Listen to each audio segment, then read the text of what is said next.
Hey guys, it's Drew, D&J Precision. Just out here putting together an engine to go on the dyno. It's actually different for us.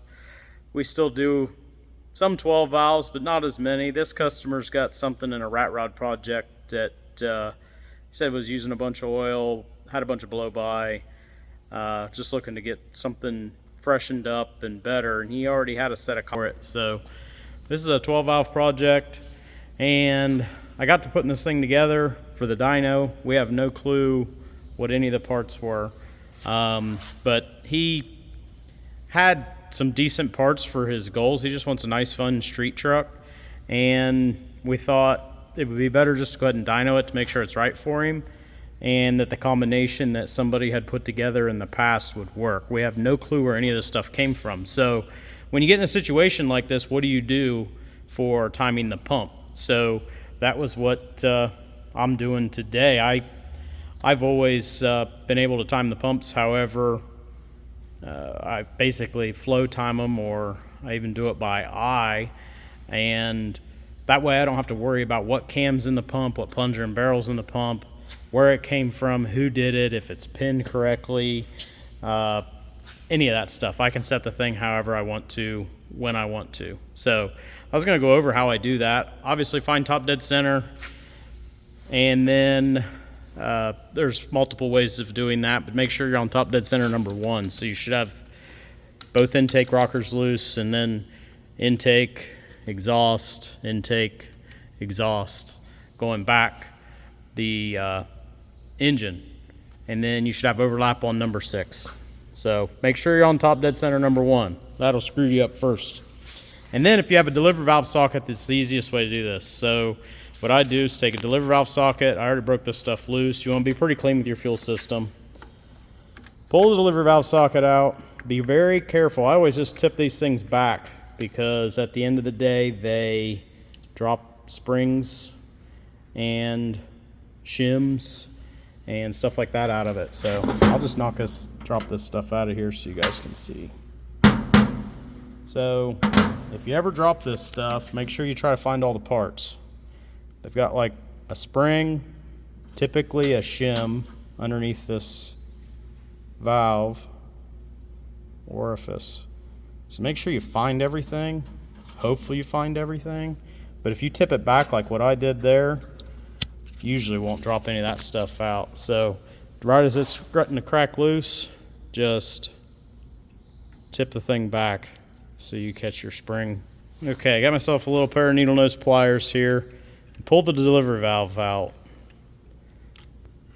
So I pull the deliver valve out. If I don't drop this thing since I'm one-handed. And this is a delivery valve, so I can kind of look and see what they have going on. So it does look like it's aftermarket. It's not an OE delivery valve. Let's see, it's a little bit stiff. Kind of feels like the fuel might be a little bit gummy.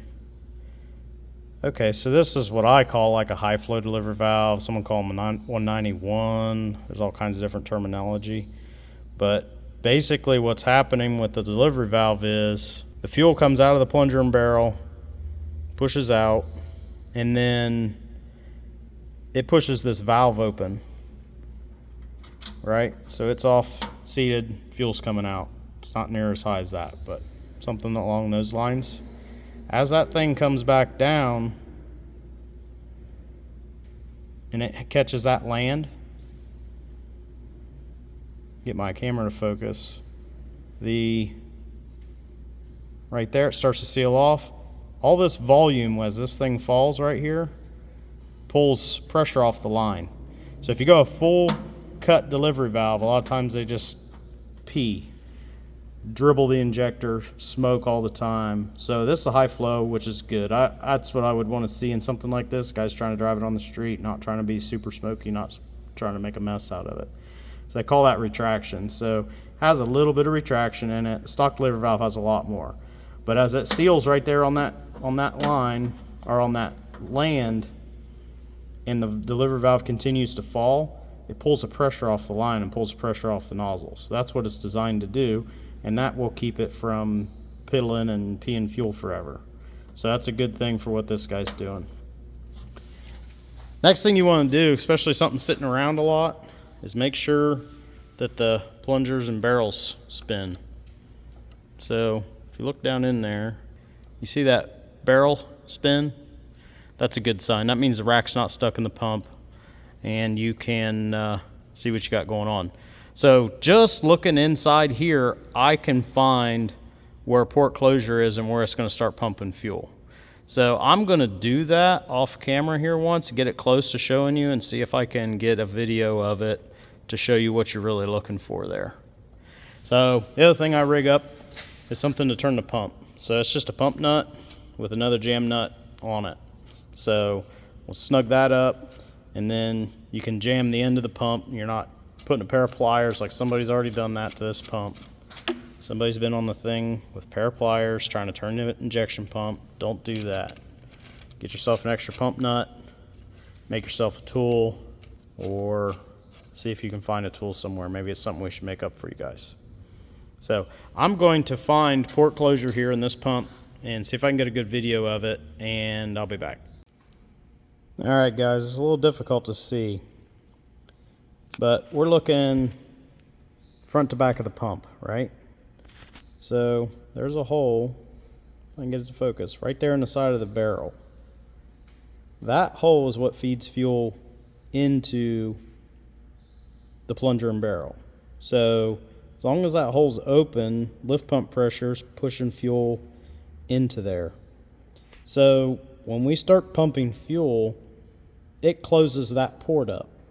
And it closes that port up and starts to deliver fuel. So when you're at low fuel quantities, idle, so on, the twist of that barrel, let's see where those notches are, that's in the barrel, that will line back up with the spill port, they call it, and quit pumping fuel. So when that plunger crosses the barrel, or the plunger crosses that port in the side of the pump, that's when it's going to start delivering fuel.